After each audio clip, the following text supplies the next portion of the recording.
మోదీ కళ్ళల్లో ఆనందం కోసం చంద్రబాబు ఏం చేయడానికన్నా సిద్ధంగా ఉన్నారు. అనేక రకాలుగా మోదీ మెప్పు పొందాలని ప్రయత్నాలు చేస్తున్నారు. అందుకు యోగా డేని ఉపయోగించుకునే ప్రయత్నంలో ఆయన తల మునకలై ఉన్నారు. సరిగ్గా ఇదే సమయంలో చంద్రబాబుకి తల బొప్పి కొట్టించే నిర్ణయం వెలువడింది. ఆయన ఎంతగా మోదీ అండుకో ఆశీస్సులు పొందాలని, వాళ్ళ కళ్ళల్లో ఆనందం చూడాలని తపన పడుతున్నారో అందుకు భిన్నంగా ఆయనకి ఎదురు దెబ్బలు తగులుతున్నాయి. తాజాగా చంద్రబాబుకి కేంద్రంలోని ముఖ్యులు కొందరు తల అంటేసినట్టుగా ప్రచారం సాగుతుంది.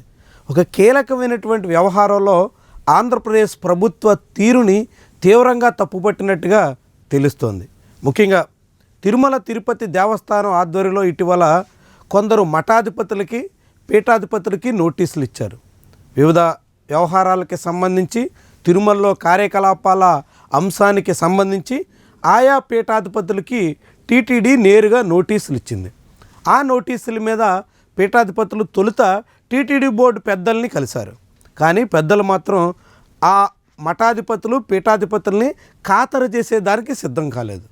దాంతో ఈ విషయాన్ని రాష్ట్ర ప్రభుత్వ పెద్దల దృష్టికి తీసుకెళ్లే ప్రయత్నం జరిగింది. అయినా అటు నుంచి స్పందన రాకపోవడంతో నేరుగా ఆర్ఎస్ఎస్ పెద్దల దృష్టికి ఈ వ్యవహారాన్ని తీసుకెళ్లడంతో వాళ్ళు కేంద్ర ప్రభుత్వ పెద్దల ద్వారా ఆంధ్రప్రదేశ్ రాష్ట్ర ప్రభుత్వానికి మొట్టికాయలు వేసినట్టుగా ప్రచారం సాగుతుంది. ఇది చంద్రబాబుకి పెద్ద అవమానంగా భావిస్తున్నట్టుగా కొందరు చెప్పుకొస్తున్నారు. ఇట్లాంటి పరిణామాలు చంద్రబాబు ఊహించలేదు.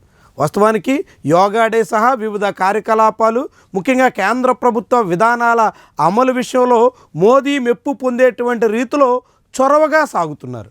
కేంద్ర ప్రభుత్వ పెద్దల ఆశీస్సులు సంపాదించడమే లక్ష్యంగా వ్యవహారం చక్కదిద్దుతున్నారు.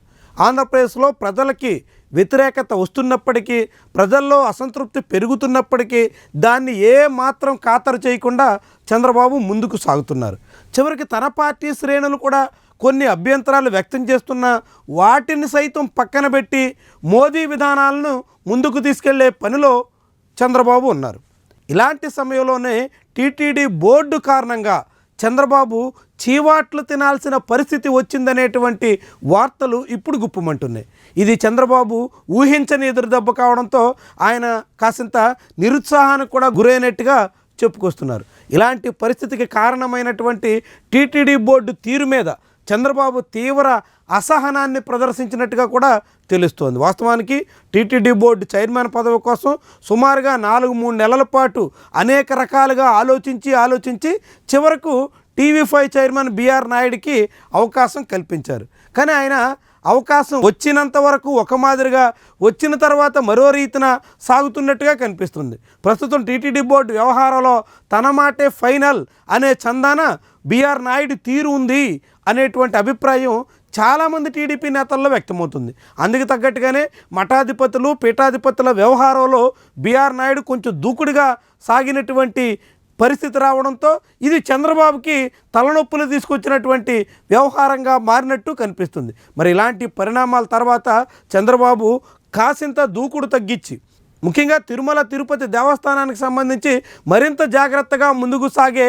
ప్రయత్నం చేస్తారా, లేకుంటే ఇదే రీతిన సాగడం ద్వారా పదే కేంద్ర ప్రభుత్వ పెద్దల నుంచి చీవాట్లు తినేయాల్సినటువంటి స్థితిని తెచ్చుకుంటారా? ఇదే ముఖ్యమైనటువంటి అంశం. ఇది ఒక రాజకీయ వ్యవహారంగా కూడా మారుతుంది. అనేక రకాలుగా చర్చకి ఇది ఆస్కారం ఇస్తుంది.